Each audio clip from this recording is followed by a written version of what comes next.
A poor waitress is refilling coffee in a quiet diner when a mysterious billionaire looks her straight in the eyes and says, "By spring, you'll birth me 3 sons." Everyone freezes. She laughs it off until he shows up again with an offer that changes everything. He's rich, powerful, and untouched by any woman since tragedy took the love of his life. She's struggling to care for her sick mother and fighting to keep her faith in a world that's been cruel to her. But when he offers her a deal, a fake engagement that could save her family, she says yes, not realizing his strange prophecy might mean something far deeper than she can imagine. As love starts to bloom, secrets begin to surface. Whispers spread, lies twist, and when she runs from him, believing his silence has betrayed her, fate strikes harder than either of them expects. Now, as winter turns to spring, was his prophecy madness, or a miracle waiting to be born? Tell me in the comments where you're watching from right now, and if this story speaks to you, make sure you hit subscribe so you don't miss the next one.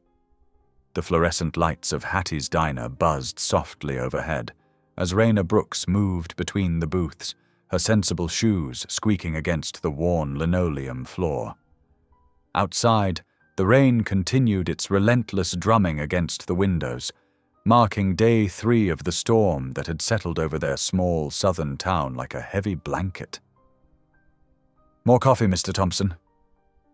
Raina asked, already tilting the pot toward the elderly man's cup. He nodded, his weathered hands wrapped around the white ceramic mug for warmth. Her lower back ached from the double shift, but she kept her smile steady.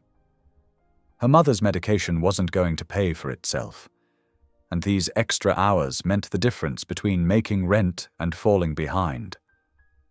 The diner's regular customers had thinned out as the evening wore on, leaving mainly truckers seeking shelter from the storm and locals with nowhere else to be. And him, Booth 7. Kevin Drayton sat alone, as he had every night this week. His expensive coat hung neatly on the hook beside him, his laptop closed on the table.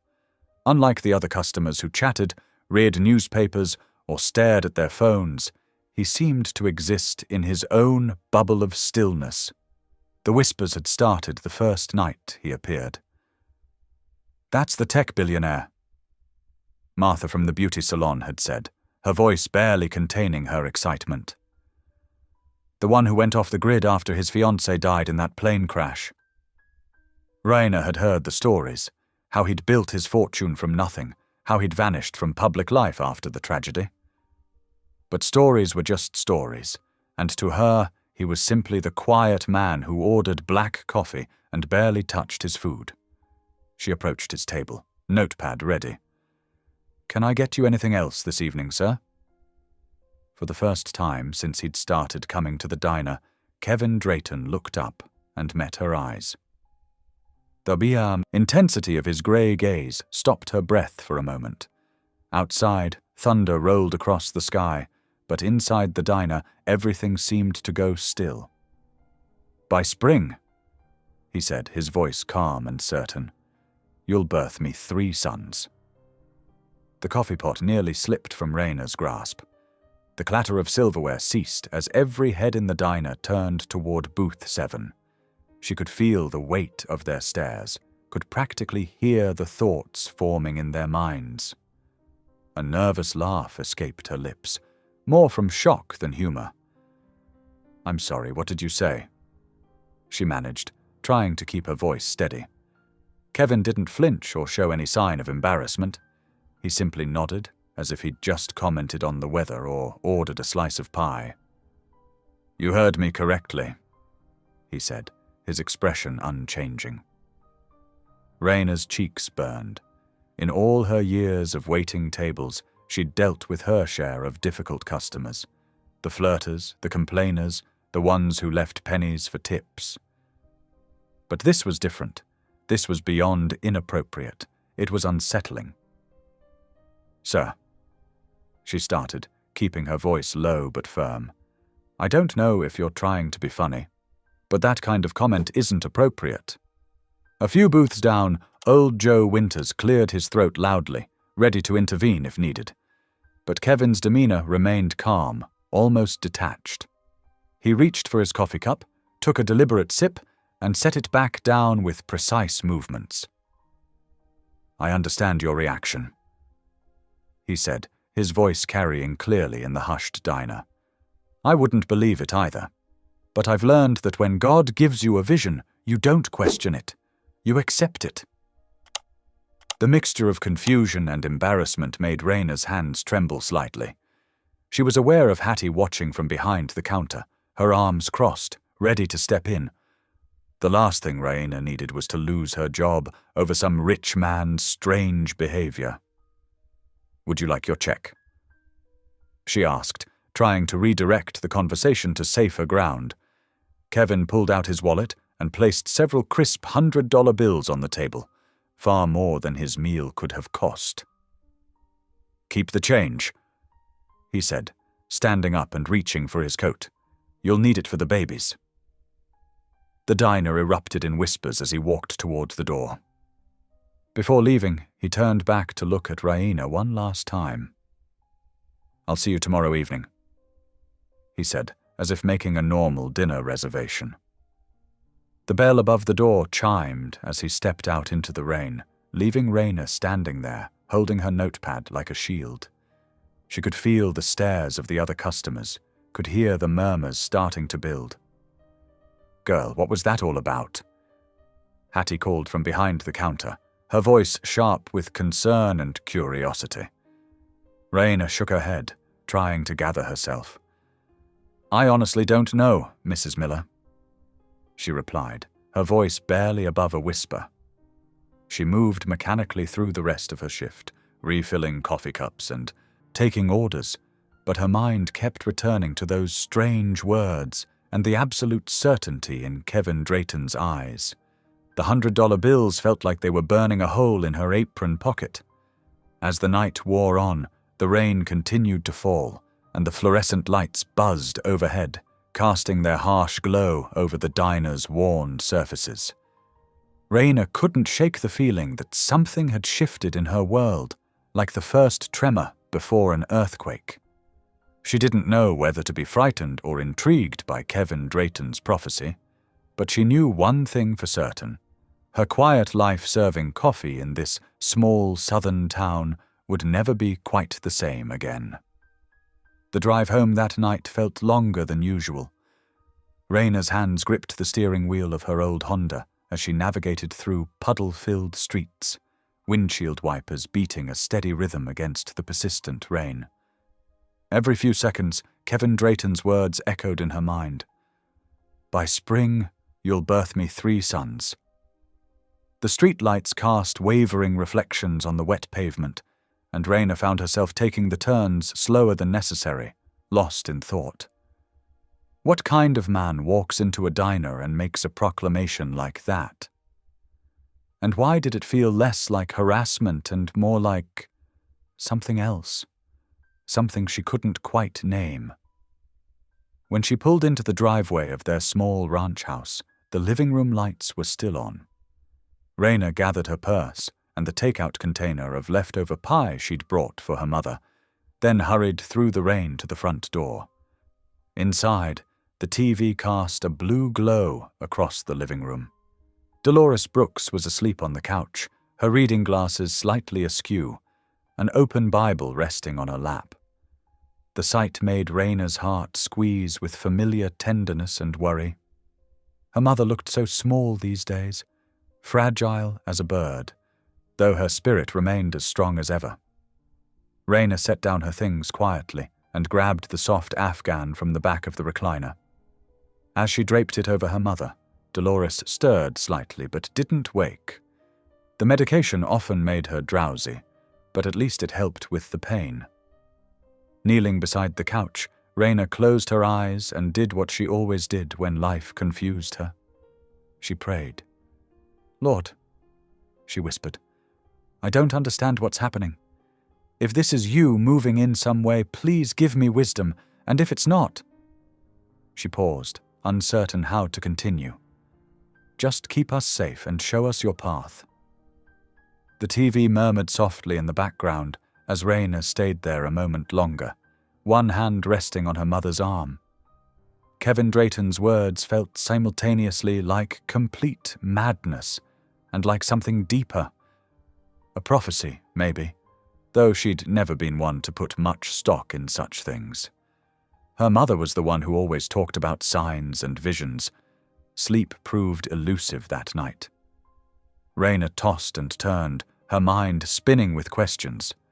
When her alarm went off the next morning, she seriously considered calling in sick. But they needed every dollar, and running away had never been her style. The morning shift started normally enough. The regulars came in for their breakfast, the coffee flowed freely, and Raina fell into her usual routine.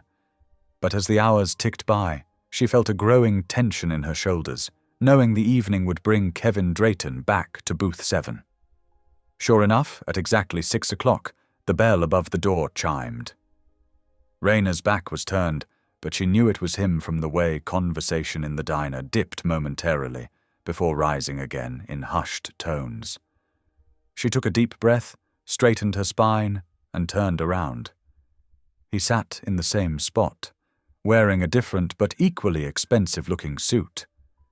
This time, when their eyes met, Raina didn't wait for him to speak. She walked directly to his table, order pad in hand but held at her side.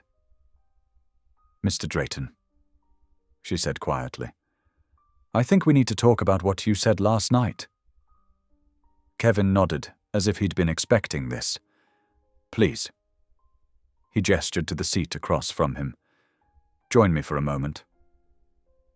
Raina glanced toward the counter where Hattie was watching them with narrow eyes. "I can't sit with customers during my shift." "Then I'll wait until you're done," he said simply. "What time?" The directness of his response caught her off guard. I get off at 9. I'll be here." And he was. Through her entire shift, Kevin stayed in that booth, working on a laptop, occasionally accepting refills of coffee. When 9 o'clock came, Raina found herself sliding into the booth across from him, her apron still on, her heart beating a little faster than normal. "What happened to you?" she asked directly. "Why did you say those things?" Kevin closed his laptop and folded his hands on the table. His grey eyes held a weight she hadn't noticed before. Not just intensity, but something that looked like pain. 2 years ago, he began, his voice low and controlled. "I was in a plane crash in the Rocky Mountains. My private jet went down in a snowstorm. I was the only survivor." He paused, his fingers tightening slightly. "My fiancée was with me. She didn't make it." Raina's breath caught. "I'm so sorry." He nodded once, acknowledging but not dwelling. "I was trapped in the wreckage for 3 days before they found me. During that time, I had what I can only describe as a vision. I saw a black woman, you, standing in a room filled with light.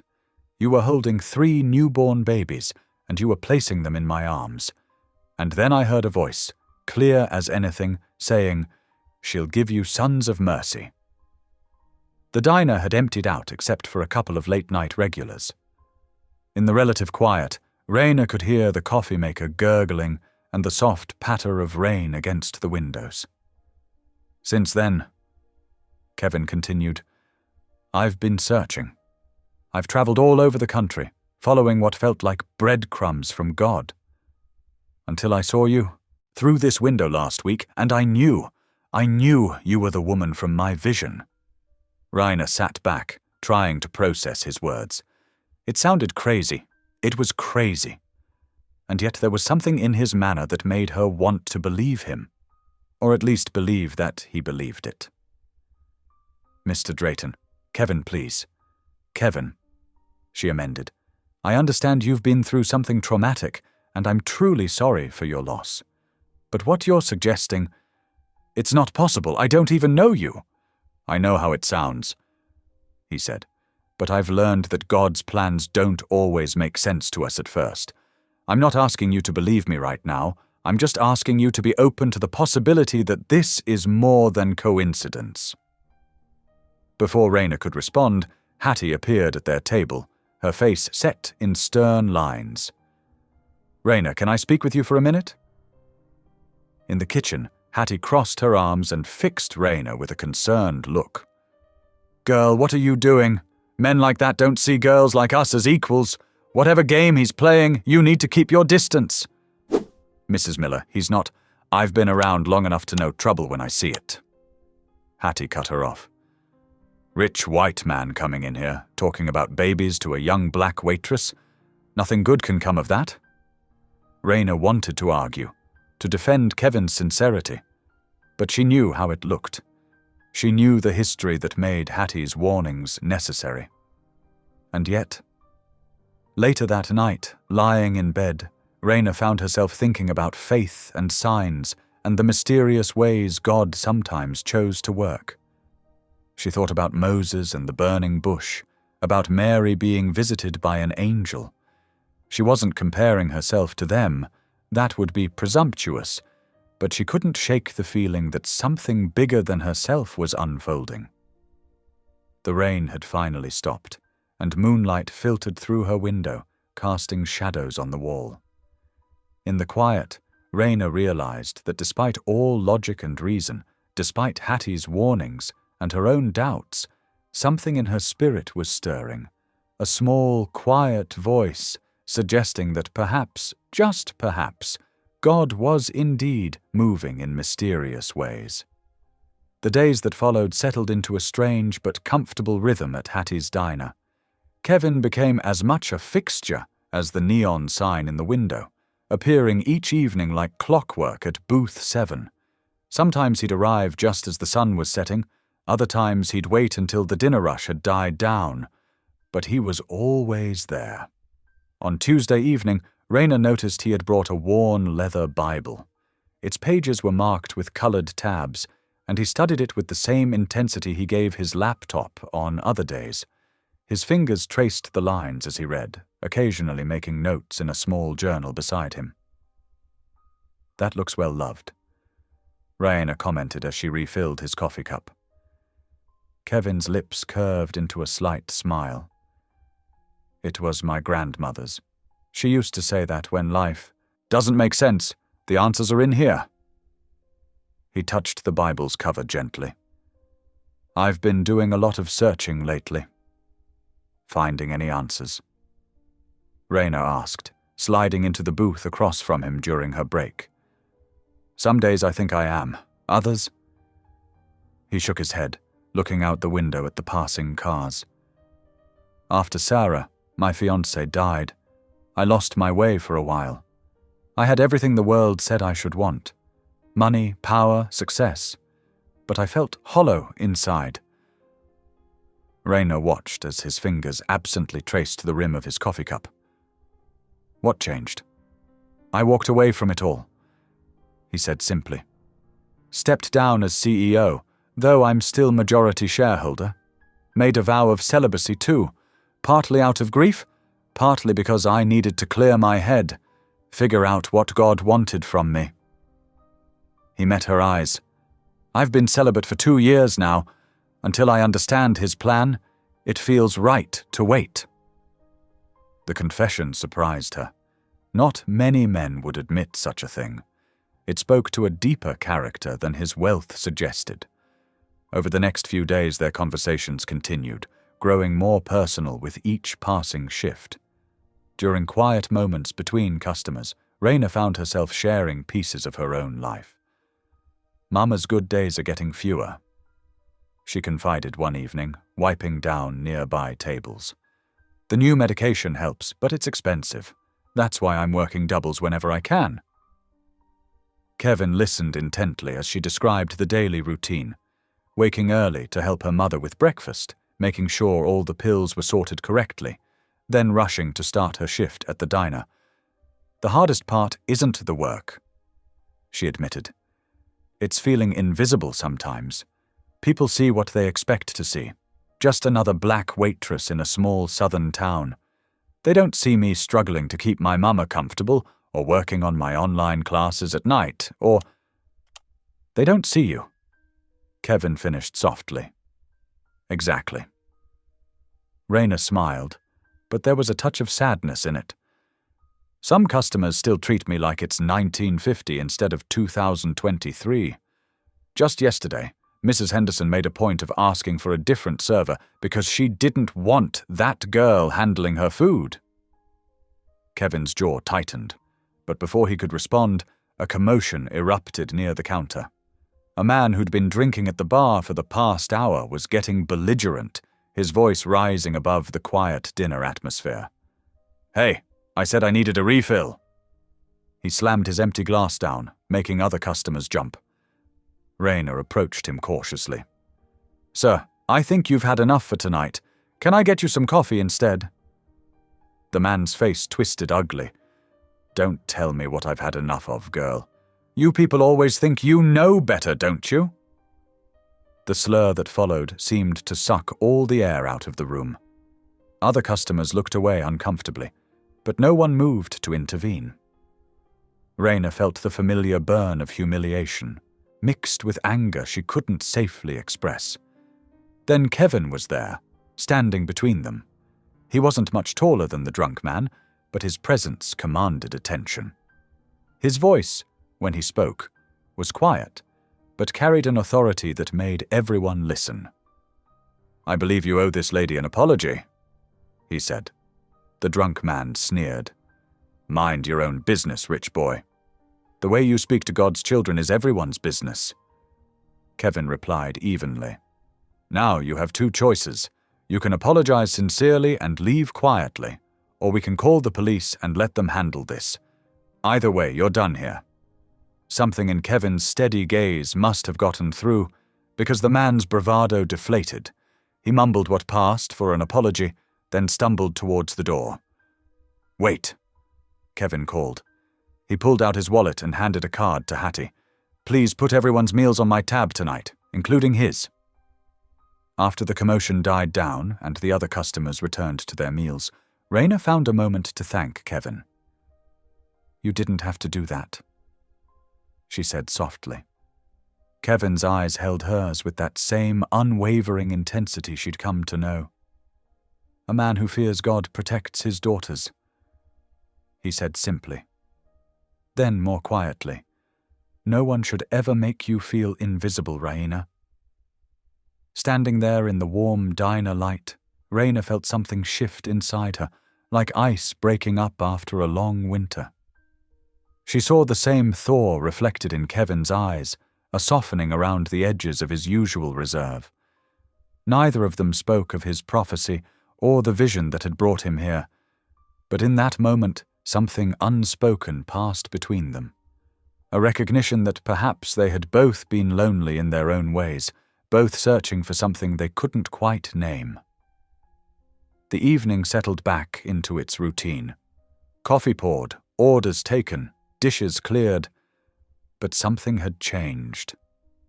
Like the first hint of spring after a hard frost, both Raina and Kevin felt the stirring of something new, something that felt surprisingly like hope.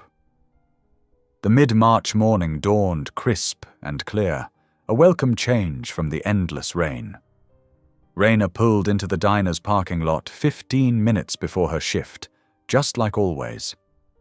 But today was different. Kevin Drayton stood waiting by the entrance, his tall frame casting a long shadow in the early light. He held a white envelope in his hands. Her stomach did an odd little flip as she parked her old Honda. Over the past 2 weeks, their conversations had grown deeper, more meaningful. She'd found herself looking forward to his visits, even while trying to keep her guard up about his strange prophecy. "Good morning," Kevin said as she approached. His grey eyes were serious, his usually calm demeanor showing hints of tension. "Morning," Raina replied, fishing her keys from her purse. "You're here early." "I needed to speak with you." He glanced at the envelope. "Privately, if possible." Raina unlocked the diner's front door. flipping on lights as they entered the empty restaurant. The coffee maker gurgled to life as she started her opening routine, trying to ignore the weight of Kevin's presence. "I have a business proposition for you," he said finally, placing the envelope on the counter between them. Raina paused in laying out clean silverware. "A business proposition. Inside that envelope is a formal offer." Kevin's voice was steady, practiced. "I need someone to pose as my fiancé for 3 months.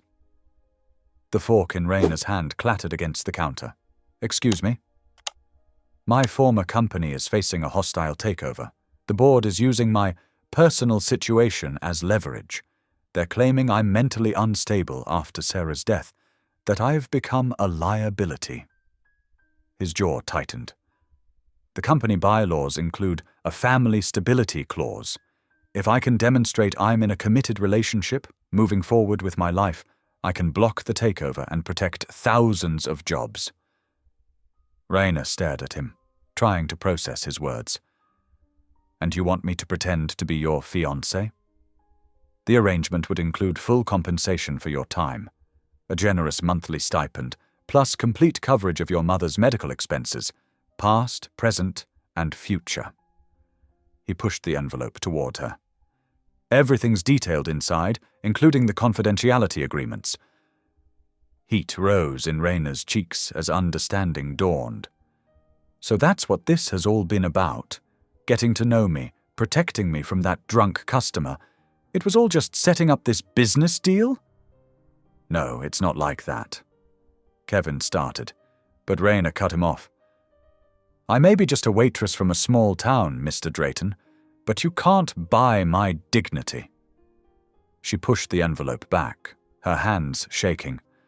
"I'm not for sale." "This isn't about buying anything," Kevin insisted. "I believe God brought us together for a reason. The vision." "The vision?" Raina laughed, but it held no humor. "The vision where I give you 3 sons, and this is step 1 in making that happen, playing pretend until I fall for you for real?" Kevin's face remained carefully neutral. "I understand your skepticism, but please, just read the offer. Pray about it." "I don't need to pray about selling myself," Raina said firmly.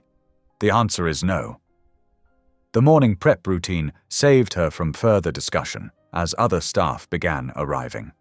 Kevin left the envelope on the counter, and Raina deliberately ignored it as she went about her work.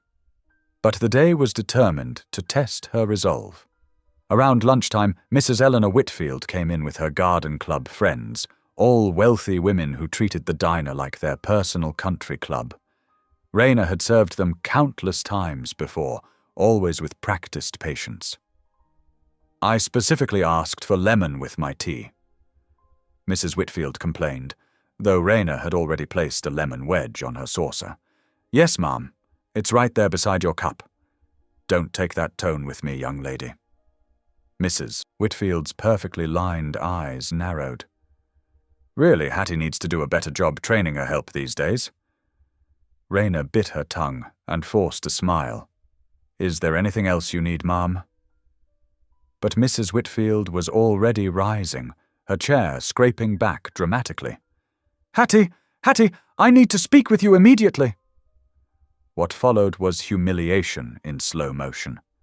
Mrs. Whitfield loudly complained about Raina's attitude problem and lack of proper respect. Other customers watched uncomfortably as Hattie Miller emerged from the kitchen, her face set in grim lines.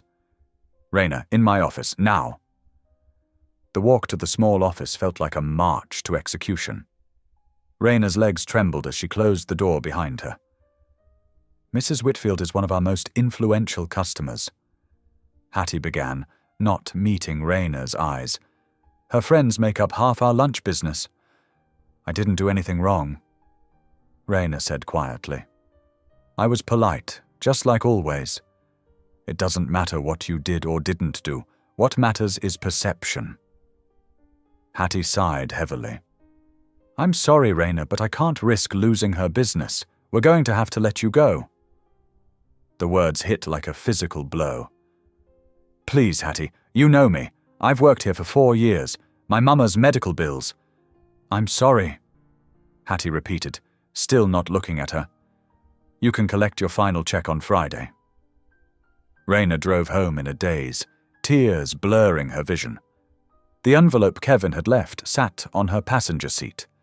She'd grabbed it automatically while cleaning out her locker, not even thinking about it at the time. Her mother was napping when she got home, thank God. Rana couldn't bear to tell her the truth yet. Instead, she went to her room, sank to her knees beside her bed, and did what she'd always done in times of trouble. She prayed. Lord, I don't understand, she whispered. I've worked hard, stayed honest, tried to do right by everyone. Why this? Why now? Thunder rumbled outside, though the sky had been clear that morning. Her phone buzzed with a text message. It was from Kevin. The offer stands. God doesn't open doors for nothing. Raina stared at the message, then at the envelope beside her. Pride told her to throw it away unopened, but practicality whispered about bills piling up, about her mother's medication, about the reality of finding another job in a small town where word traveled fast. Another roll of thunder shook the windows as Raina sat there, torn between dignity and desperation, wondering if sometimes God's answers came in packages we'd rather not open. Morning sunlight glinted off the chrome fixtures of Murphy's Corner Cafe as Raina pulled into the parking lot. The small breakfast spot sat at the edge of town, far enough from Hattie's diner that she wouldn't have to worry about gossip. Kevin's black Mercedes already waited in a corner spot, its polished surface reflecting the rising sun. Her fingers tightened around the envelope in her lap. She'd spent half the night reading through his offer, trying to find the catch, the hidden trap. The terms were simple but generous. More money than she'd make in 5 years at the diner, full medical coverage for her mother, and a guarantee that her reputation would be protected by ironclad confidentiality agreements. Still, her hand trembled as she pushed open the cafe door. The bell's cheerful jingle felt wrong for such a serious moment.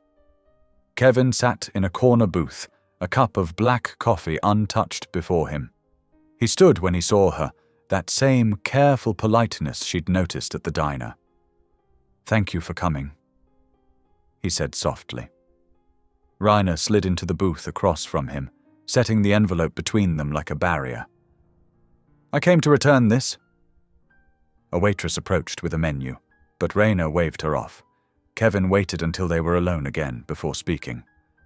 Before you say no again, please let me explain everything.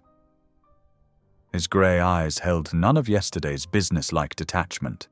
Instead, they carried a weight of something deeper, loss, perhaps, or loneliness. Not as a proposition, but as a person. Raina hesitated, then nodded. I'm listening. 2 years ago, I had everything the world says should make you happy. Money, power, a beautiful fiancé, a company that was changing the world. His fingers traced patterns in the condensation on his coffee cup.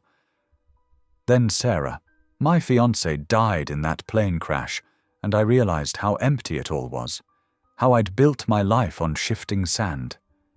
I'm sorry about your fiancé, Raina said quietly. The crash should have killed me too. I was supposed to be on that plane, but I stayed behind for a meeting. His voice grew distant. I spent 3 days in the mountains afterward, just walking, asking God why he spared me. That's when I had the vision.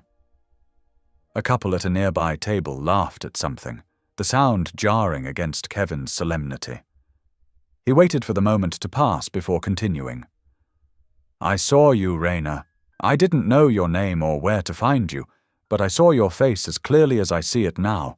You were holding 3 baby boys, and there was this peace. Like everything finally made sense. He leaned forward slightly. I've spent 2 years searching, trying to understand why God showed me that future. When I walked into Hattie's and saw you, I knew. But this arrangement, pretending to be engaged, That's not exactly following God's plan, Raina pointed out. Maybe it's the path to it. Kevin's expression softened.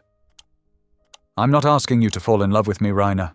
I'm asking you to help me save the company I built. A company that employs thousands of people, that funds medical research and clean water projects around the world. The board wants to sell to investors who would strip it down for parts. And you need a fiancé to stop that. I need to prove I'm stable, settled. After Sarah died, I wasn't myself. The board thinks I'm unstable, too grief-stricken to lead. He spread his hands. 3 months. That's all I'm asking. You'll stay at my estate in the Blue Ridge Mountains, separate wings of the house, complete privacy. Your mother will have the best medical care available, and when it's over, you'll have enough money to start fresh anywhere you want. Raina stared down at the envelope. And my reputation? In a small town like this, people talk. We'll say we met through my charity foundation. Everything will be above board, respectable. He reached across the table, not quite touching her hand. I know I'm asking a lot, but I believe God brought us together for a reason. Maybe not the one I saw in my vision, but something important. I need time to pray about this, Raina said finally. Kevin nodded. Take all the time you need. That night, Raina knelt beside her bed like she had as a child, pouring out her heart to God. The moon cast silver shadows through her window as she wrestled with the decision. Pride told her to refuse. But was it really pride? Or was it fear? And if God had truly orchestrated this meeting, wasn't refusing his plan its own kind of pride? She thought of her mother, sleeping down the hall, worried about being a burden. She thought of the mounting bills, the medications they could barely afford. She thought of Kevin's eyes when he spoke of his vision, not calculating or cunning, but searching, almost desperate for understanding. Morning found her with clarity, if not certainty. She called Kevin and said one word. Yes. The next day passed in a blur of preparation. She packed a single suitcase, mostly practical clothes, a few nice outfits for any public appearances. Her mother cried when Raina explained she'd taken a job as a live-in companion for a wealthy widower's elderly mother. Not quite a lie, she told herself, just a gentler version of the truth. It's just 3 months, Raina whispered, hugging her mother tight. And the doctors will take such good care of you while I'm gone. My brave girl, her mother said, touching her cheek, always taking care of everyone else. Kevin waited outside in his black Mercedes, as formal and polite as ever in his charcoal suit. He took her suitcase, holding the car door open with old-world courtesy. As they pulled away from the curb, Raina watched her small hometown begin to shrink in the rear-view mirror. The familiar streets and shops grew smaller and smaller until they disappeared around a bend, hidden by the first misty slopes of the Blue Ridge Mountains rising before them. She pressed her hand against the cool glass of the window, watching the landscape change. Pine trees and rocky outcrops replaced the flat farmland she'd known all her life. The road wound higher, carrying her toward a future she couldn't begin to imagine. The winding mountain road finally opened onto a vista that took Raina's breath away. Kevin's estate sprawled across the mountainside like something from a dream, walls of gleaming glass reflecting the afternoon sun, the structure somehow both grand and perfectly at home among the ancient pines. A crystal-clear river wound through the valley below, its waters catching golden light. "Welcome home," Kevin said softly, steering the Mercedes onto a private drive bordered by carefully tended wildflowers. Raina clutched her worn leather purse closer, suddenly very aware of her thrift store coat and scuffed boots. "It's overwhelming." "It's just a house," Kevin replied, though his tone suggested he understood her discomfort. "The chapel is my favorite part, actually." As if on cue, They rounded a bend, and Raina caught sight of it. A small stone chapel nestled among the trees beside the main house, its simple cross reaching toward heaven. Something in her chest eased at the sight. At least there was one place here that felt familiar. The car crunched to a stop on the circular drive, and immediately a well-dressed older woman emerged from the house, followed by two younger staff members. Raina noticed how they tried to hide their curious glances, their gazes flickering between her and Kevin as he helped her from the car. "Ms. Harrison." Kevin nodded to the older woman. "This is my fiancée, Raina Brooks. She'll be staying with us for the foreseeable future." "Welcome, Miss Brooks." Ms. Harrison's smile was professional but warm. "I'm the head housekeeper. We've prepared the blue suite for you in the East Wing." "Thank you," Raina managed, trying to project confidence she didn't feel. "Please call me Raina." Kevin placed a gentle hand at the small of her back, the first time he'd really touched her, guiding her towards the entrance. "Let's get you settled before dinner." The interior was just as impressive as the exterior. Soaring ceilings, artwork that probably cost more than her mother's house, furniture that looked too perfect to actually use. But there were touches of warmth too. Fresh flowers in crystal vases, soft throws draped over chairs, well-worn books stacked on coffee tables.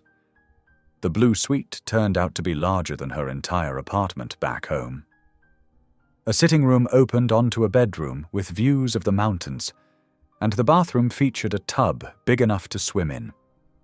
Her single suitcase looked lost and lonely when the young staff member set it beside the massive bed. "Dinner is at 7, Ms. Harrison informed her. "Would you like help unpacking?" "No, thank you," Raina said quickly. "I can manage." Once alone, she sank onto the edge of the bed, running her hand over the impossibly soft duvet. "Lord," she whispered, "what have I gotten myself into?" She spent the next hour carefully hanging up her meager wardrobe, trying not to compare her clothes to the obvious quality of everything around her. At least she'd brought her one good dress, a navy blue wrap style she'd splurged on for church last Easter. At 7 o'clock sharp, another staff member appeared to escort her to dinner. The dining room was intimate compared to the rest of the house, with a table set for just two. Kevin was already there, having changed into casual slacks and a soft sweater that made him look more approachable than his usual suits. "I thought we could eat alone tonight," he said, pulling out her chair. "Give us a chance to talk." The food was simple but perfect. Roasted chicken, fresh vegetables, warm bread that melted in her mouth. As they ate, conversation flowed more naturally than Raina expected. "Tell me about your faith journey," Kevin said, refilling her water glass. "You have a peace about you that's rare." Raina considered her words carefully. "My mama taught me that faith isn't just for Sundays. When times were hard, and they were often hard, she'd say, 'Baby, God ain't brought us this far to leave us now.' Even when she got sick, her faith never wavered." "That's beautiful," Kevin said quietly. "I lost my way after Sarah died, blamed God, stopped going to church. The vision in the mountains was the first time I felt his presence again." "Can I ask?" Raina hesitated, then decided to be bold. "You're young, successful, handsome. Why stay alone all this time?" A faint blush colored Kevin's cheeks. "You're asking why a billionaire is still a virgin?" "Well, when you put it that way." Raina laughed, breaking the tension. "After Sarah died, I made a vow," he explained, his expression growing serious. "Not just about physical intimacy, but about keeping my heart pure too. I needed to find myself again, find God again, before I could think about loving someone else." The honesty in his voice struck Raina deeply. Here was a man who could have anything, or anyone, he wanted, choosing instead a path of discipline and faith. She thought about her own past relationships, how often she'd compromised her values hoping to find love. Purity isn't just about the body, Kevin continued softly. It's about the heart, too, about waiting for God's timing instead of forcing our own. They finished dinner in contemplative silence, the weight of his words settling between them. Later, as Raina prepared for bed in her luxurious suite, she could hear the wind howling through the valley outside her windows. The sound was lonely but somehow purifying, like it was sweeping away her old doubts and fears. She knelt beside the bed to pray, as she did every night, but this time her prayers were different. Instead of asking for help or guidance, she found herself thanking God for bringing her to this strange new chapter in her life. Maybe Kevin wasn't just meant to receive healing through their arrangement, maybe she was meant to find healing too. The wind continued its wild song outside, but inside Raina felt an unfamiliar peace settling over her. Whatever came next, she was beginning to believe that God's hand was truly in it all. The days began to settle into a gentle rhythm at Kevin's mountain estate. Each morning, Raina would wake just before sunrise, drawn to the warmth and bustle of the large kitchen, where Maria, the cook, had already started her day's work. "You don't have to help, Miss Brooks," Maria would say. But her eyes sparkled with appreciation as Raina tied on an apron and began kneading dough or chopping vegetables alongside her. "Please, just call me Raina," she'd respond, finding comfort in the familiar motions of cooking. It reminded her of Sunday mornings with her mother, preparing meals for after-church fellowship. The kitchen work grounded her, gave structure to her mornings. She learned Maria's family recipes, stories spilling out between measurements of flour and pinches of spice. The older woman had worked for Kevin since he first bought the estate, and her tales painted a picture of a man who'd changed dramatically after his loss. "He used to be all business," Maria confided one morning as they shaped rolls together. "But that accident in the mountains, it changed him. Made him softer somehow. More human." After helping with lunch preparation, Raina would change into comfortable shoes and explore the extensive gardens. Even in the cool mountain air, the grounds remained beautiful. Perfectly maintained paths winding through dormant flower beds and elegant stone fountains. She often found herself stopping at different spots to pray, feeling closer to God in the peaceful sanctuary of nature than she ever had in a church building. The afternoons stretched long and quiet, but it was the evenings she began to anticipate most. Each night after dinner, Kevin would invite her to join him in the library, where a fire always crackled in the massive stone hearth. They'd sit in matching leather chairs, Bibles open on their laps, and discuss scripture until the flames died down to embers. "What do you make of this passage?" he'd ask, genuine curiosity in his voice as they explored familiar verses with fresh eyes.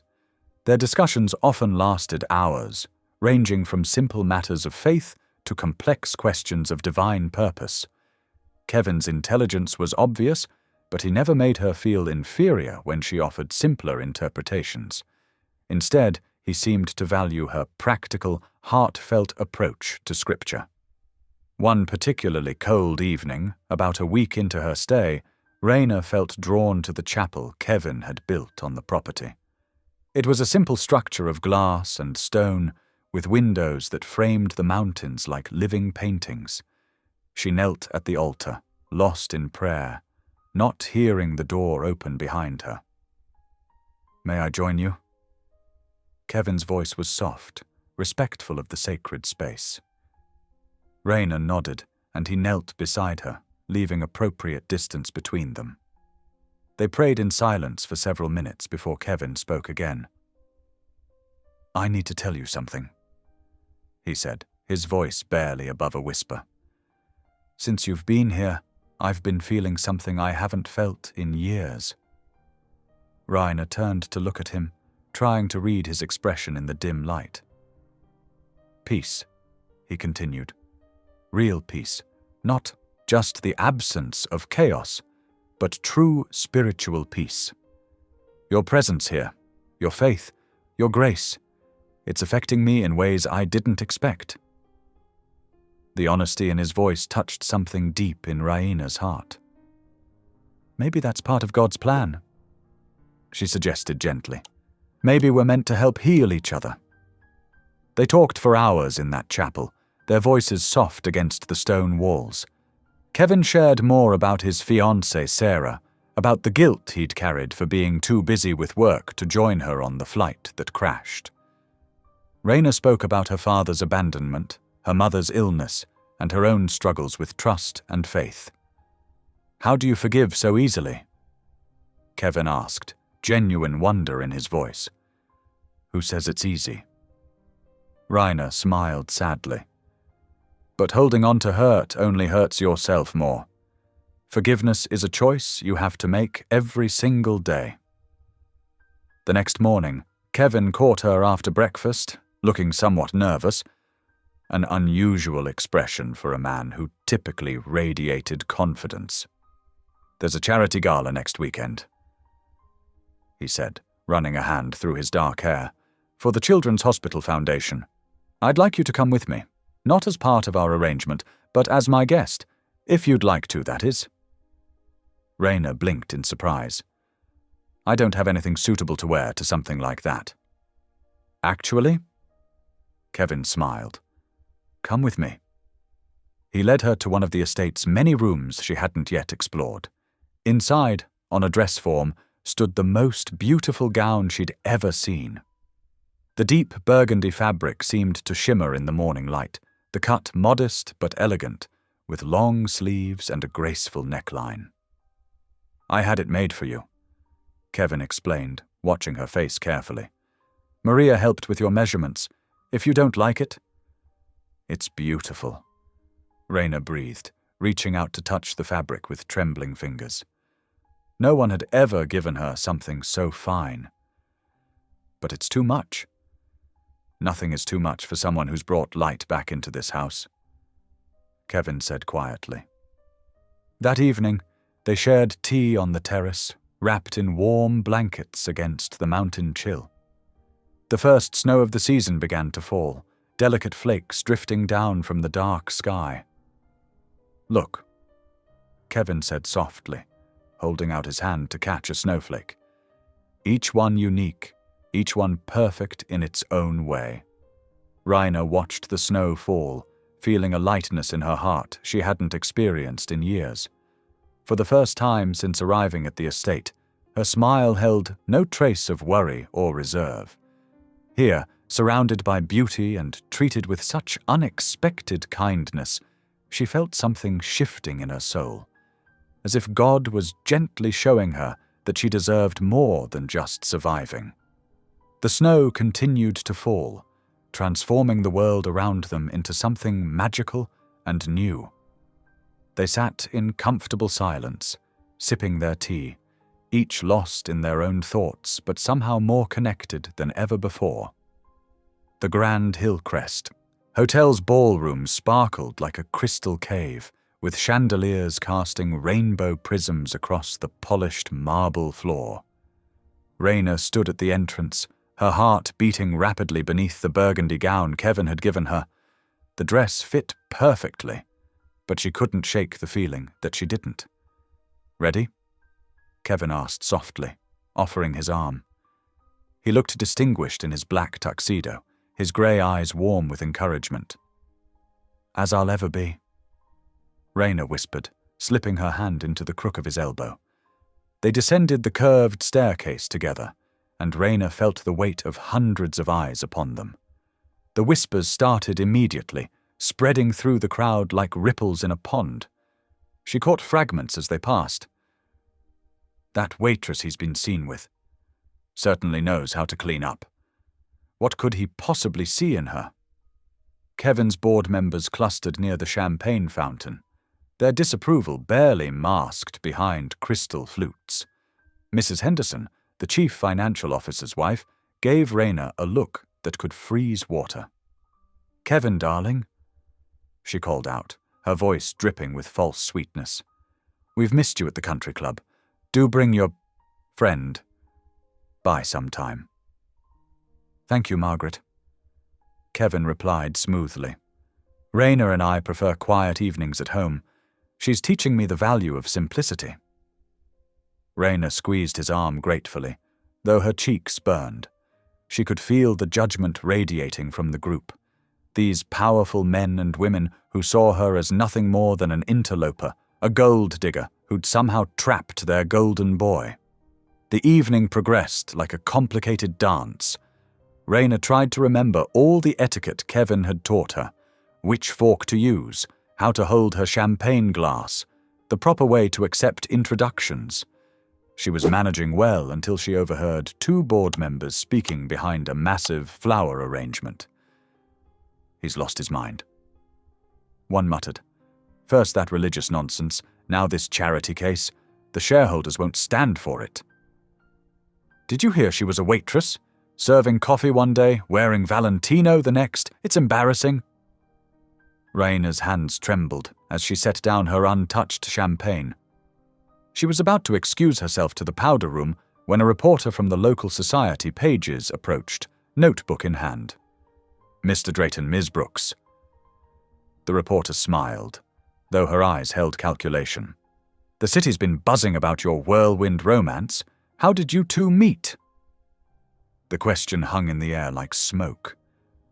Raina tensed, waiting for Kevin to give the practiced answer they'd rehearsed. Something vague about mutual friends and shared values. Instead, he took her hand in his thumb brushing over her knuckles with surprising tenderness. "She served me grace before coffee," Kevin said, his voice carrying clearly across the nearby conversations. The sincerity in his tone made Raina's heart skip. "I walked into a diner broken, and she showed me kindness without judgment. That's worth more than all the wealth in this room." The reporter's eyebrows shot up, clearly not expecting such candor. Raina stared at Kevin, moved by his words and the quiet dignity with which he delivered them. He wasn't just defending her, he was declaring her worth in front of everyone who'd doubted it. As the orchestra began playing Moon River, Kevin led her to the dance floor. Other couples parted to give them space, but Raina barely noticed. Kevin's hand was warm against her waist, and he held her with gentle confidence. "Did you mean that?" she whispered as they swayed to the music. "What you told the reporter?" "I meant everything," he murmured, his eyes holding hers. "Including what I said that first night in the diner." Before Raina could process his words, could ask if he truly believed in that strange prophecy about 3 sons, Kevin leaned down and kissed her. His lips were soft, the pressure gentle but sure. The world seemed to stop spinning for a moment, all the glitter and judgment fading away until there was only the warmth of his mouth on hers and the steady beating of their hearts. Somewhere in the distance, cameras flashed. Applause rose from the crowd, though whether from approval or mere politeness, Raina couldn't tell. She didn't care. For those precious seconds, the only reality was Kevin's arms around her, and the surprising rightness of this moment. The drive home was quiet, filled with unspoken words and stolen glances. Kevin's hand found hers across the car's center console, and they stayed that way until they reached the estate. He walked her to a door like a perfect gentleman, kissed her hand, and bid her good night.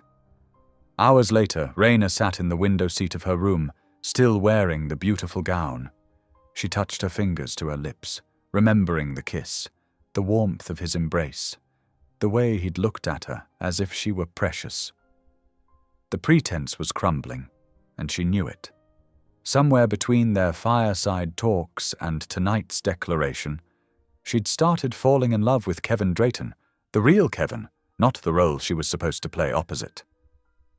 Outside, snow began to fall again, dusting the chapel's roof with white.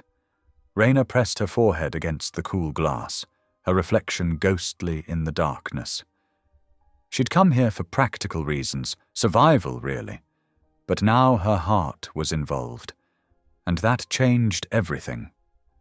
The question wasn't whether she was falling in love with Kevin, she already had. The question was whether she could trust that his feelings were real too, or if this was all part of an elaborate divine plan he'd convinced himself was true. The memory of his kiss said it was real.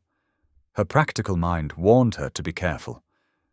But her heart was already his, and that terrified her more than all the judgmental stares in the world. The December morning dawned crisp and clear as a black town car rolled up the estate's curved driveway. Raina stood beside Kevin on the front steps, her heart racing as she watched the vehicle approach. Through the tinted windows, she could make out her mother's silhouette in the back seat. "Are you sure about this?" Raina whispered, gripping Kevin's arm. "Mom's medical care is expensive, and family should never be apart." Kevin said simply, covering her hand with his, "especially during Christmas." The driver opened the door, and Dolores Brooks emerged, looking small but elegant in her new winter coat. Her eyes widened at the sight of the estate, but her gaze quickly found her daughter. "Baby girl!" she called out, opening her arms. Raina rushed down the steps, embracing her mother tightly. The familiar scent of lavender lotion brought tears to her eyes. "Welcome home, Mama." Kevin approached them slowly, his usual reserve softening as he extended his hand to Dolores. "Mrs. Brooks, I'm Kevin Drayton. It's an honor to finally meet you." Dolores studied him carefully, then surprised them both by pulling him into a hug. "Thank you," she whispered, her voice thick with emotion. "The doctors you sent, the treatments, I haven't felt this good in years." Kevin's cheeks flushed slightly. "Please, it's the least I could do. Your daughter has brought light back into this house." The staff helped settle Dolores into a beautiful ground-floor suite near the garden, equipped with everything she might need for her ongoing care. As they unpacked her things, Raina noticed her mother watching Kevin's interactions with the household staff, how he knew each person's name, how he carried bags himself instead of just directing others. That evening, they gathered in the estate's kitchen. Kevin had dismissed the cook, insisting on helping Raina prepare her mother's favorite meal, chicken and dumplings, just like Sunday dinners back home. He proved surprisingly capable with a knife, carefully dicing carrots while Raina kneaded the dough. "Where did you learn to cook?" Raina asked, flour dusting her cheeks. "My grandmother," Kevin replied, smiling at the memory. "She said a man who can't feed himself isn't ready to feed his soul." Dolores watched them from her comfortable chair by the kitchen island, her knowing smile making Raina blush. The easy domesticity of the moment felt right in a way Raina hadn't expected. The next few days passed in a blur of Christmas preparations. Kevin insisted on decorating the chapel himself, climbing ladders to hang garlands, while Raina supervised from below, her heart in her throat every time he reached too far. Together, they transformed the austere space into something magical, candlelight reflecting off glass ornaments, pine boughs lending their fresh scent to the air. One evening, as snow fell outside, they sat together in the chapel reading from Luke's Gospel. Kevin's voice was steady and reverent as he described the first Christmas, while Dolores hummed carols softly. Raina felt peace settle over her, like a warm blanket. The love growing between her and Kevin seemed as natural as breathing now, something God-given and precious. But paradise, as Raina would learn, often comes with serpents.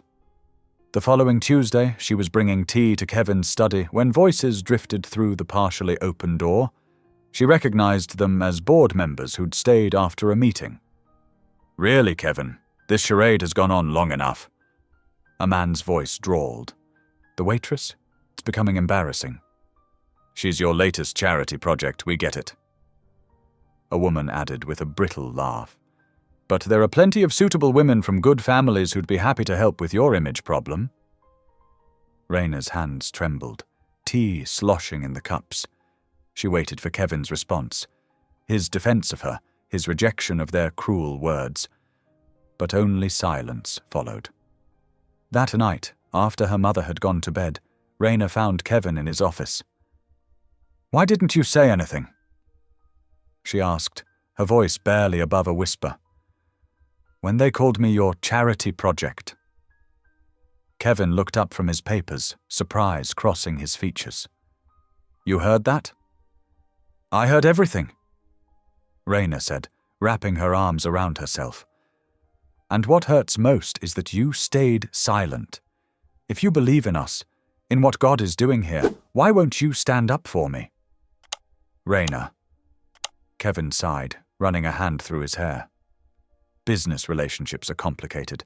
Sometimes silence is—" "Don't," she cut him off. "Don't make excuses. I need to know if you'll defend me publicly. Not just in private moments, but when it matters." He reached for her hand, but Raina stepped back.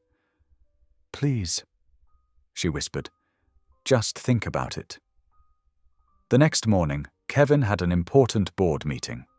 Against her better judgment, Raina attended as his fiancé, hoping he'd prove her fears wrong. She sat quietly as they discussed quarterly reports and market projections, her back straight despite the sideways glances. Then it happened. An executive, silver-haired and smugly confident, made a comment about the diner girl while discussing public perception. The room grew quiet, all eyes turning to Kevin. Raina held her breath, waiting for him to speak up, to show them all that their love was real and right. But Kevin just cleared his throat and moved on to the next agenda item. That night, after everyone had gone to bed, Raina packed her bag with trembling hands. She folded the beautiful clothes he'd given her, leaving them in neat piles. Her old waitress uniform, which she'd kept as a reminder, went into the suitcase along with her few personal items. At her desk, she wrote a note, tears smudging the ink. "I can't be your image. I wanted to be your heart." She set it on his pillow, knowing he'd find it in the morning. Then she crept downstairs, pausing only to kiss her sleeping mother's forehead and leave her a separate note explaining everything. The night air was bitter cold as she stepped outside, but not as cold as the realization that sometimes love isn't enough, not when one person is willing to keep it hidden in shadows. The steering wheel felt cold under Raina's fingers as she drove through the pre-dawn darkness, streetlights casting lonely shadows across her old Honda's dashboard. Her small apartment waited ahead, a place she'd once called home, but now felt like a step backward. Each mile marker taking her further from the mountains made her heart ache a little more. The sun was barely rising when she pulled into the cramped parking lot of her apartment complex. The familiar sight of peeling paint and rusty railings brought tears to her eyes. This wasn't how the story was supposed to end. But then again, fairy tales didn't usually involve billionaires who couldn't stand up for the women they claimed to love. Inside, the apartment felt smaller than she remembered. Dust had collected on the few pieces of furniture she'd left behind. Raina dropped her suitcase by the door and sank onto the worn couch, letting exhaustion wash over her. The next morning, she walked into Freddie's grocery store, where the manager, Mrs. Peterson, still remembered her from high school. "Need your old job back?" the older woman asked kindly, noticing something broken in Raina's eyes. Within an hour, Raina was wearing a green apron, stocking shelves with canned goods. Double shifts became her new normal again. Morning till afternoon in the grocery aisles, evening till night at the register. Her feet ached like they used to at the diner. But this pain felt different, emptier somehow. When her mother called, Raina forced cheerfulness into her voice. "Everything's fine, Mama. Kevin's just busy with work, and I needed some time at home." The lies tasted bitter, but she couldn't bear to admit the truth, that she'd walked away from what might have been God's plan because pride and pain had gotten the better of her. Dolores, still staying at Kevin's estate for her treatments, seemed to sense something was wrong but didn't push. "The mountains sure are pretty this time of year," she'd say instead. "The nurse says the air up here is doing wonders for my breathing." 2 weeks crawled by. Raina tried to lose herself in work, in the mundane rhythm of scanning groceries and counting change. But every time she saw a business magazine with Kevin's face on the cover, or heard his company mentioned on the break room TV, her heart would skip painfully. Then came the day that changed everything. Raina was restocking the cereal aisle when Martha, the cashier, came running. "Turn on your phone, quick, Channel 7. Hands shaking, Raina pulled out her phone and pulled up the local news station. The headline made her blood run cold. "Breaking: Tech billionaire Kevin Drayton collapses during press conference." The shaky footage showed Kevin at a podium, talking about his company's latest charitable initiative. He looked tired, she noticed. The kind of bone-deep exhaustion she should have recognized before she left. Mid-sentence, he stumbled, one hand clutching his chest. The camera jolted as he fell, security rushing forward before the feed cut out. Reports are coming in that Mr. Drayton has been rushed to Mountain View Memorial Hospital. The news anchor was saying, "Sources close to the situation confirm he's in critical condition. Mr. Drayton has a previously undisclosed heart condition."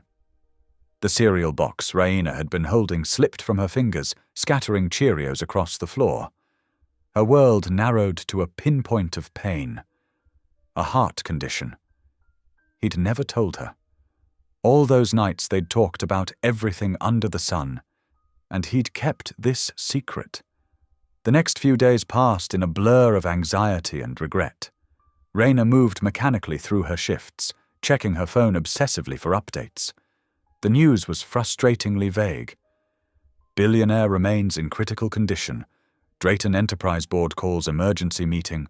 Prayer vigil held outside hospital.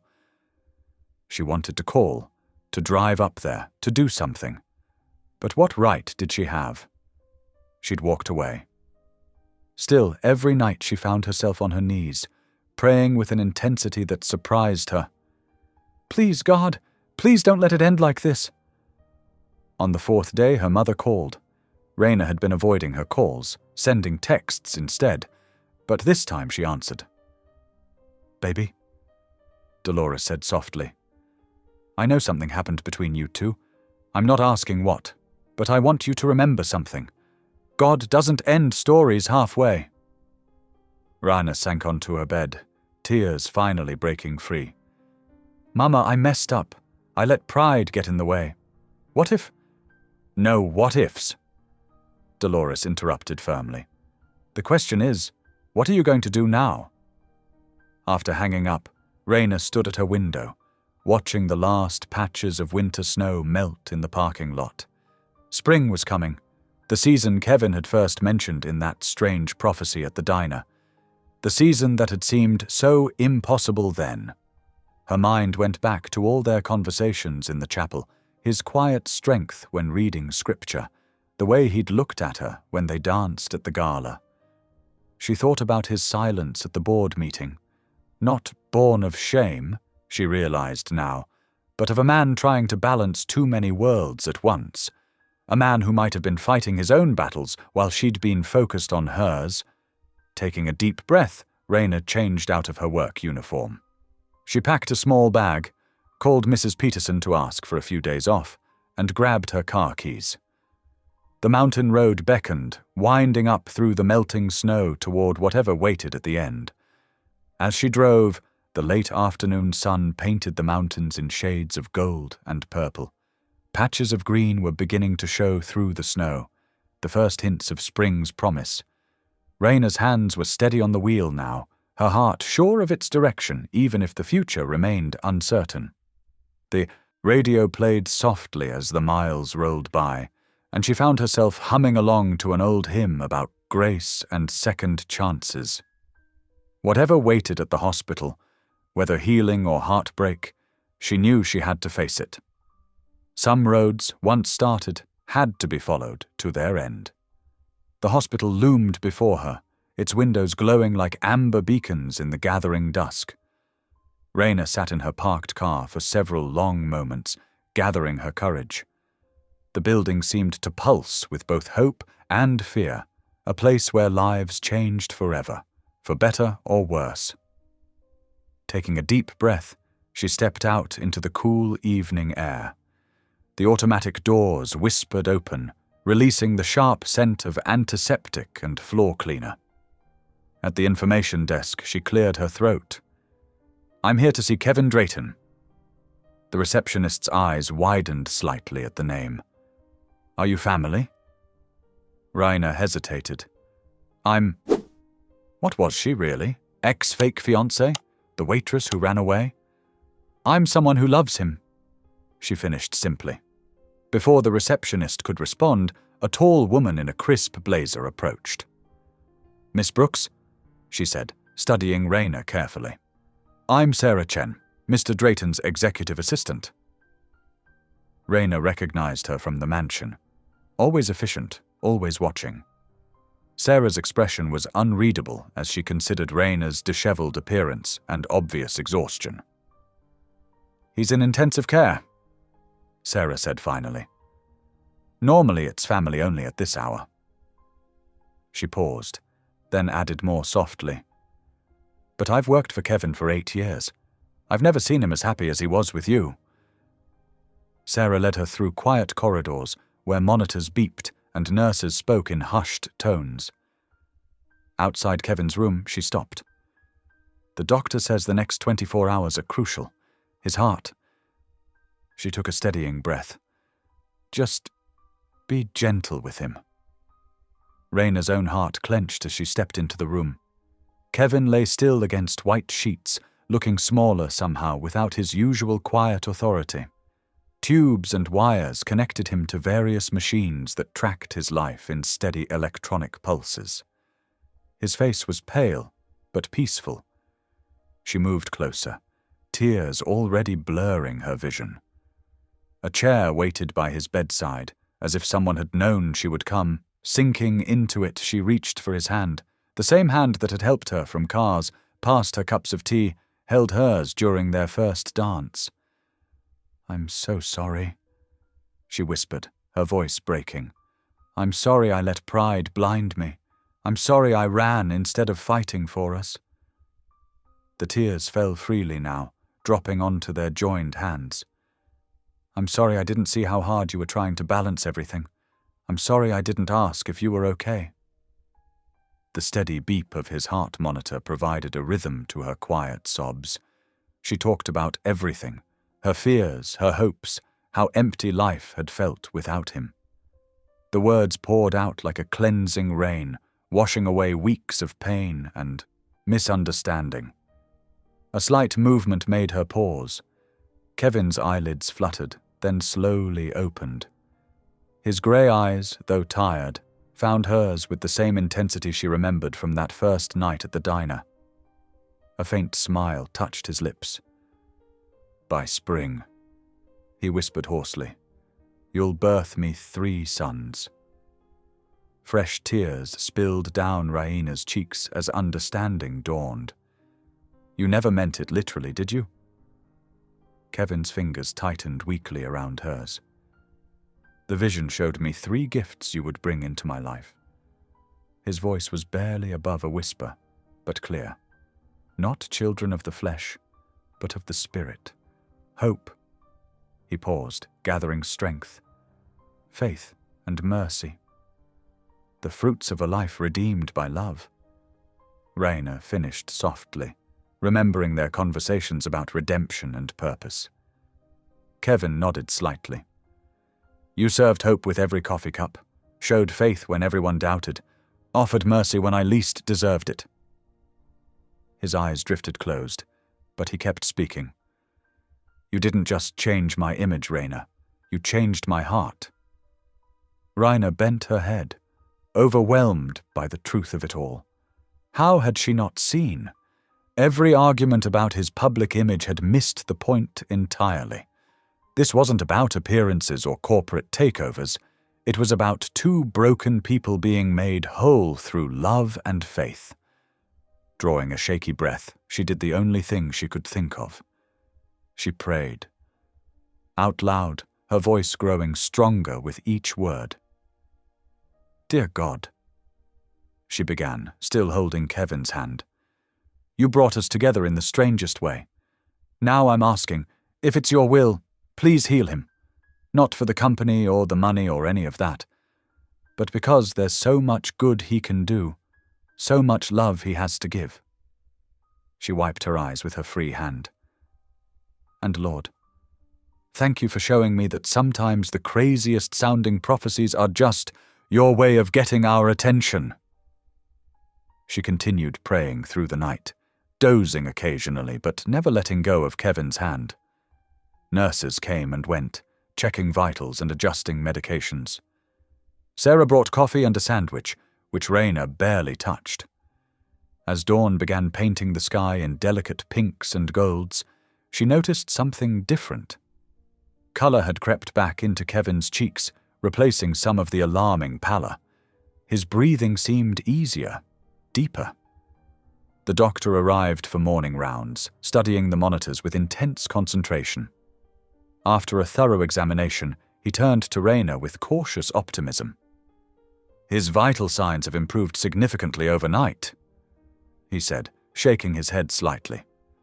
"The kind of recovery we're seeing, well, I'd call it a miracle in progress." Raina smiled through fresh tears, squeezing Kevin's hand gently. Outside the window, early spring sunshine painted the mountains in shades of promise. New life was stirring everywhere, in the budding trees, in Kevin's strengthening heartbeat, and in the love that had brought them both back to where they belonged. The hospital room became Raina's world over the next several days. She settled into a gentle rhythm, marking time by medication rounds and shift changes rather than clocks. The vinyl chair beside Kevin's bed molded to her shape, becoming as familiar as her old spot behind the diner counter. During the quiet morning hours, while sunrise painted the walls in soft gold, Raina would open her mother's weathered Bible. Her voice filled the sterile space with ancient words of comfort, turning psalms into lullabies for Kevin's healing sleep. "The Lord is my shepherd, I shall not want," she read, watching his chest rise and fall steadily. "He makes me lie down in green pastures. He leads me beside quiet waters. He restores my soul." Between readings, she shared stories from her years at the diner, tales of midnight regulars and dawn truckers, of kindness found in coffee cups and wisdom served alongside pie. Her words wove a tapestry of small-town life, bringing warmth to the clinical surroundings. "Remember Mrs. Henderson?" she asked one afternoon, adjusting Kevin's blanket. She ordered the same thing every Tuesday, grilled cheese and tomato soup. Said it reminded her of her mama's cooking. She smiled at the memory. "That's where I learned that sometimes the simplest things carry the most love." Kevin grew stronger with each passing day. Colour returned to his cheeks, and his grip strengthened when he held her hand. The doctors spoke of miracle recoveries, but Raina saw it for what it was, grace made visible. One particularly bright morning, Kevin managed to sit up without assistance. Sunlight streamed through the window, catching the silver threads in his dark hair. His grey eyes, clear and focused, found hers with familiar intensity. "Raina," he said softly, reaching for her hand. "There's something I need to say." She moved closer, perching on the edge of his bed. "What is it?" "God's given me another season," he began, his voice quiet but steady. "The doctors say I shouldn't be alive, but here I am, breathing, thinking, feeling." He squeezed her hand gently. "And I know exactly what I want to do with this gift of time." Raina's heart quickened as Kevin continued. "I want to spend it walking beside you. Not as a business arrangement, not as a corporate strategy, but as your husband." His eyes never left hers. if you'll have me." Tears spilled down Raina's cheeks as she nodded, unable to speak for a moment. When she found her voice, it came out as a whisper. Yes. 1,000 times yes. The hospital chaplain, a kind-faced man named Pastor James, agreed to perform the ceremony in the small chapel on the first floor. The space was intimate, with wooden pews that held decades of prayers and stained glass windows that filtered the afternoon light into jewel-toned patterns. The staff helped Kevin dress in a simple dark suit, wheeling him down in a chair despite his gentle protests that he could walk. Raina wore a cream-colored dress she'd found in a nearby boutique, nothing fancy but elegant in its simplicity. Her mother, Dolores, arrived in her wheelchair, her face glowing with joy. She reached for Raina's hands before the ceremony, her grip surprisingly strong.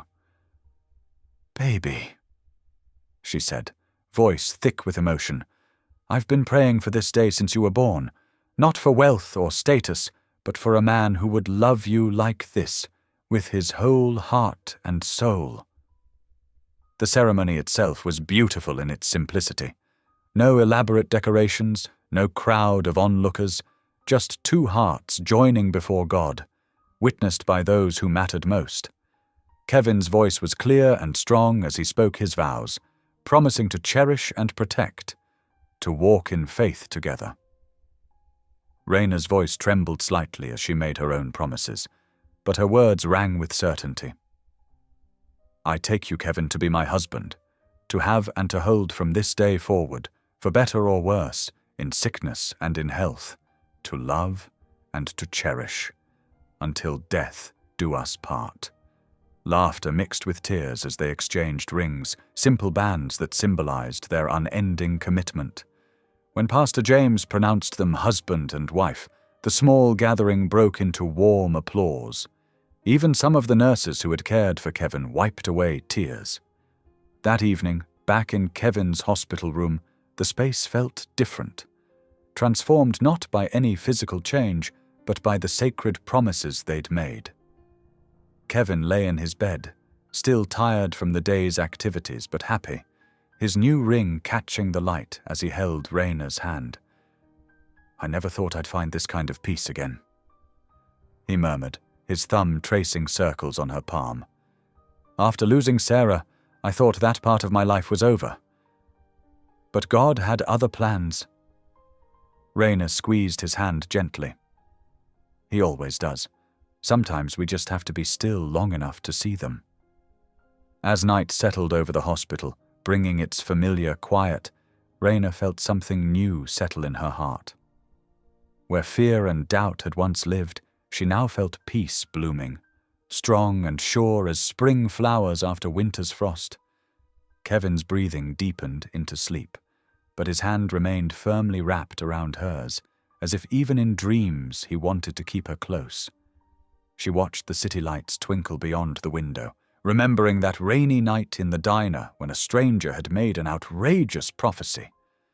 God's plans, she realized, often looked like madness at first glance, but when viewed through the lens of faith and time, they revealed themselves as perfect in their own way. Kevin stirred slightly in his sleep, mumbling something that sounded like her name.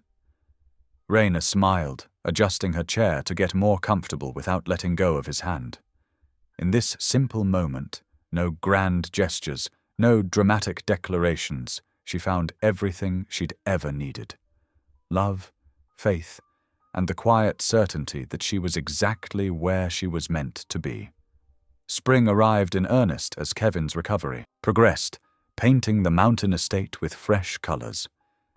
Each morning brought new strength to his steps, and Raina watched with joy as the pallor left his cheeks, replaced by healthy color. Their days fell into a gentle rhythm, beginning with shared prayers at dawn. "Take it slow," Raina would remind him as they walked the estate's winding paths, her hand steady on his elbow.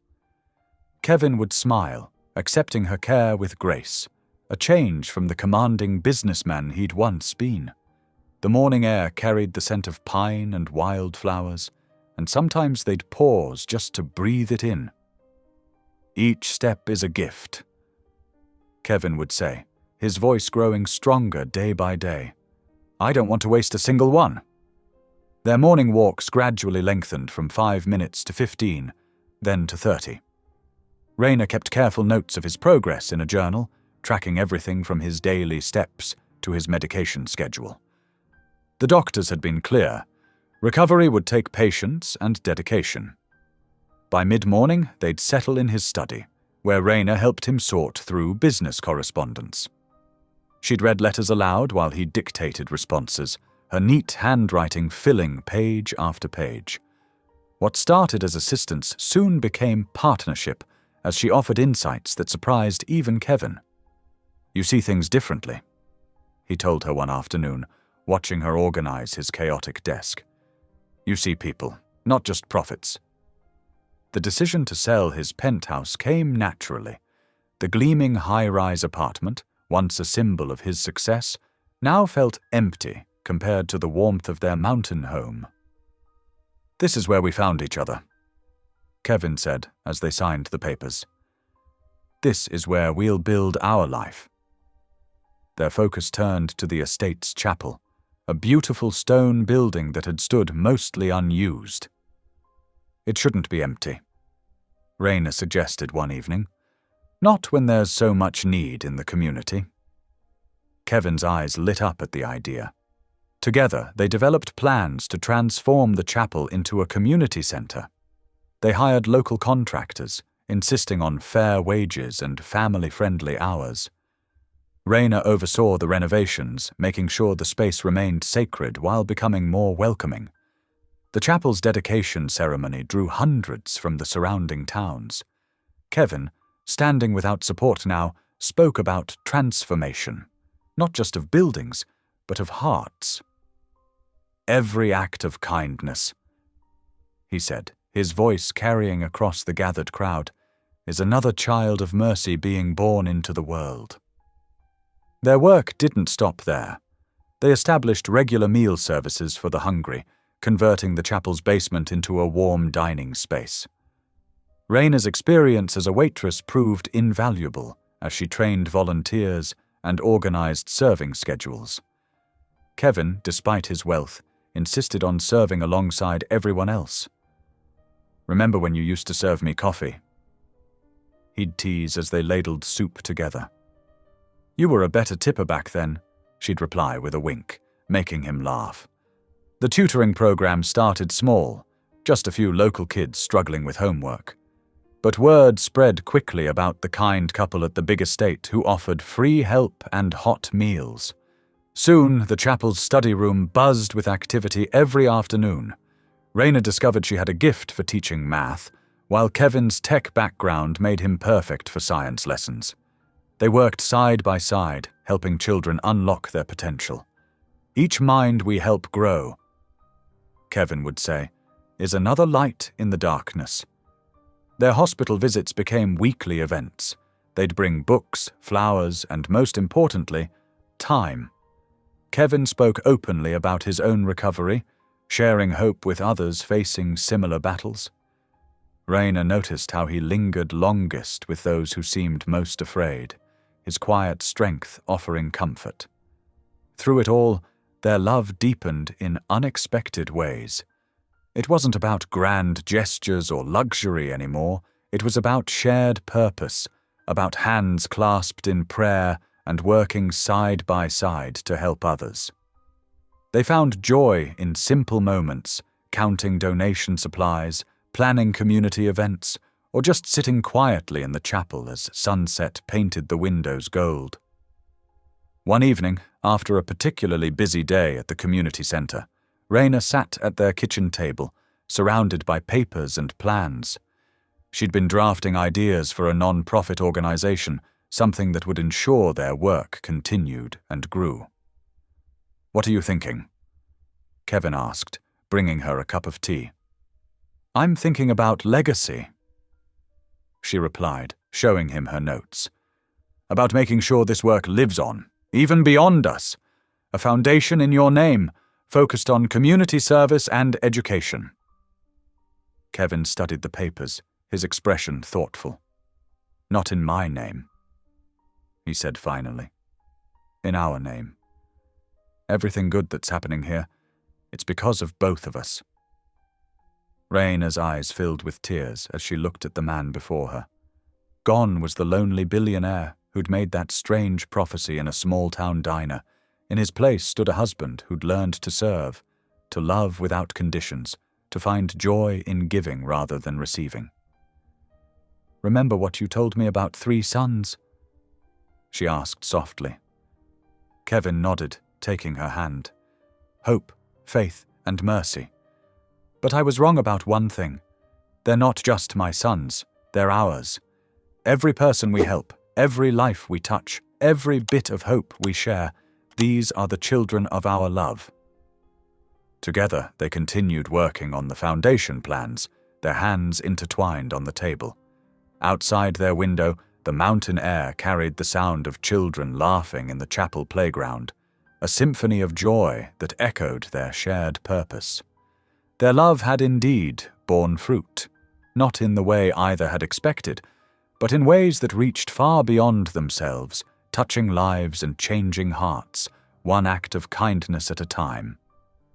The morning of the ribbon-cutting ceremony dawned clear and bright, with a gentle spring breeze carrying the scent of fresh blossoms across the estate grounds. Raina stood before her mirror, smoothing down her cream-colored dress, her hands trembling slightly with anticipation. "Ready?"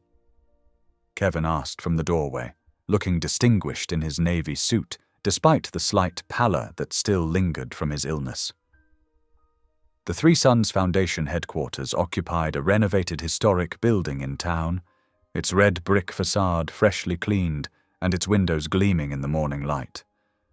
A modest crowd had gathered, local families, veterans, community leaders, and yes, even reporters who once whispered cruel words about their relationship. Raina's mother, Dolores, sat in her wheelchair in the front row, beaming with pride as Kevin and Raina approached the podium together. The red ribbon fluttered in the breeze as Kevin began to speak. "2 years ago, I made a prophecy in a small diner," he said, his voice clear and strong. "I told a waitress she would birth me 3 sons. Today we're seeing the true meaning of those words come to life." Raina stepped forward, her voice steady despite her racing heart. 3 sons isn't just about providing shelter or education," she explained. "It's about creating family for those who need it most. Every single mother who finds stability here, every veteran who rebuilds their life. They're all part of this extended family we're building together." The program details impressed even the skeptics. 3 Sons would provide fully furnished apartments for up to 20 single mothers and 15 veterans at a time. Beyond housing, it offered childcare, job training, mental health support, and mentorship programs. Every resident would have access to educational opportunities and career counseling. Local news cameras rolled as Kevin and Raina cut the ribbon together, their hands joined on the scissors. The crowd applauded, and several reporters who had once mocked their relationship now pushed forward with eager questions. "This is your first joint interview," one reporter noted. "What made you decide to speak publicly now?" Kevin squeezed Raina's hand before answering. "Because this isn't about us anymore. It's about showing others that grace and second chances are real, that God's love can transform lives in unexpected ways." Raina added, "We want people to know that your past doesn't define your future. Whether you're a waitress from a small town or a lonely billionaire, God can write a new story with your life." The interviews continued through the morning, with Kevin and Raina sharing their journey openly for the first time. They spoke about their unconventional beginning, their shared faith, and the vision that had brought them together. Several reporters wiped away tears as Raina described Kevin's hospital recovery and their quiet wedding in the chapel. By late afternoon, exhaustion began to set in. They thanked the last of the visitors and climbed into their car, both emotionally drained but deeply satisfied. Instead of heading straight home, Kevin directed their driver to take the long route through the estate's orchard.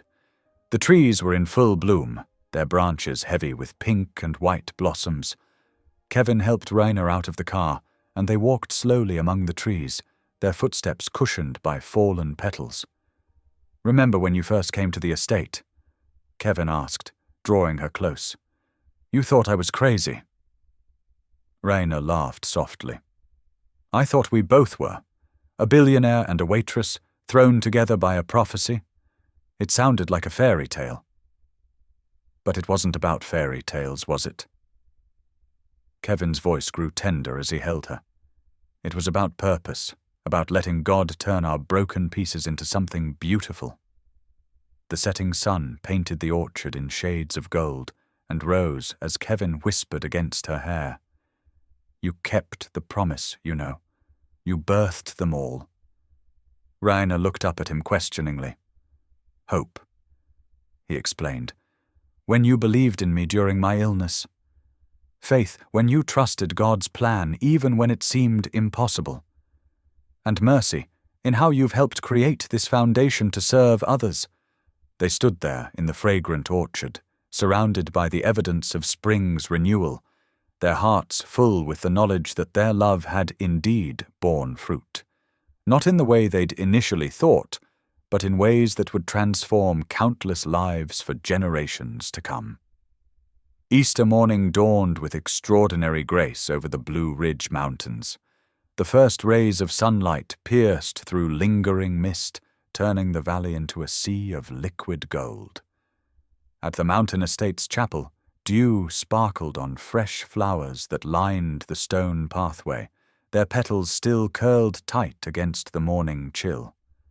Raina stood at the chapel's entrance, greeting each arrival with a warm embrace. The modest building, once a private sanctuary, now buzzed with life and purpose. Families from the Three Sons Foundation, single mothers with bright-eyed children, veterans with grateful smiles, filled the wooden pews one by one. "Mrs. Drayton," called out 6-year-old Maria, running up in a yellow Easter dress. "Look what my mommy made me." The little girl twirled, her dress floating like a daffodil in the breeze. Her mother, Sarah, followed more slowly, pride evident in her tired eyes. Just 3 months ago, they'd arrived at Three Sons with nothing but a single suitcase. Now Sarah had a steady job, and Maria was thriving in school. Kevin appeared beside Raina, touching her lower back gently. His grey eyes held that familiar warmth that still made her heart skip. "The sunrise service is about to begin," he murmured. Inside, morning light streamed through the cross-shaped window, casting rainbow patterns across the wooden floor. The small choir, made up entirely of Foundation residents, gathered near the piano. Their voices rose in gentle harmony, practicing the hymns they'd prepared for weeks. Dolores, Raina's mother, sat in her wheelchair near the front, her health much improved since moving to the estate. She patted Raina's hand as she passed, whispering, "God sure does work in mysterious ways, baby." The chapel filled quickly. Nearly 50 people, all touched by the Foundation's work. Children fidgeted in their Sunday best, their patent leather shoes swinging beneath the pews. Veterans sat straight-backed and dignified, some still bearing visible scars of their service. Young mothers held sleeping infants, their faces peaceful in this moment of respite. As the service began, Raina's gaze drifted to the 3 words painted in elegant script above the altar. Hope, faith, mercy. The morning sun illuminated each letter, making them glow like burnished gold. Those words, Kevin's prophesied sons, had taken on such profound meaning over the past year. The choir's voices lifted in amazing grace, the harmonies floating up to the vaulted ceiling. Outside, through the chapel's windows, children who were too young to sit still played in the dewy grass. Their laughter carried inside like wind chimes, a joyful counterpoint to the hymn. Kevin stood to address the congregation, his voice steady and warm. "On this Easter morning, we celebrate renewal," he began. "Just as Christ rose to give us new life, we too can rise from our darkest moments." His eyes met Rainer's, and in that look passed all their shared history, the strange prophecy in a small-town diner, the painful misunderstandings, his near-death experience, and the profound love that had grown between them. The service continued with scripture readings and more hymns. A young veteran named Marcus shared his testimony of finding hope through the foundation. A single mother spoke through happy tears about watching her children thrive in their new home. Each story was a testament to transformation, to the power of faith and community. As the morning progressed, sunlight filled more of the chapel, warming the wooden pews and illuminating the faces of those gathered. Children who had been playing outside began drifting back in, drawn by the music and the sense of joy that filled the space. Raina stood to read the final scripture, her voice clear and strong. As she spoke of resurrection and new beginnings, she felt the truth of every word in her bones. Every trial that had brought them here, her struggling years at the diner, Kevin's loss of his first fiancée, their initial mistrust and misunderstandings had been stepping stones to this moment. The choir began their final song, a gentle rendition of "Morning Has Broken." Kevin moved to stand beside Raina beneath the cross-shaped window. He took her hand, their fingers intertwining naturally, comfortably. Their eyes met in that quiet way of souls who have weathered storms together and emerged stronger. Through the windows, they could see the valley below, where spring had painted the landscape in vibrant greens and delicate pink blossoms. A warm breeze rustled through the budding trees, carrying the promise of new life, of seasons changing, of prophecies fulfilled in ways more beautiful than anyone could have imagined. The sun had risen fully now, its golden light filling every corner of the chapel. As the choir's voices soared, Raina squeezed Kevin's hand, overwhelmed with gratitude. In this moment, surrounded by the community they'd built together, she understood completely. The three sons Kevin had prophesied that rainy night in the diner weren't children of flesh and blood. They were the virtues that had transformed not just their lives, but the lives of everyone in this room. Hope, faith, and mercy, these were the true fruits of their love, multiplying and touching lives in ways they never could have predicted. As the final notes of the hymn faded away, the wind whispered through the chapel, gentle as a blessing, carrying the sweet scent of spring and new beginnings. Thank you for being here. If something in this story stayed with you, I'd love to see you again. Subscribe, and tomorrow I'll bring you another story crafted with heart.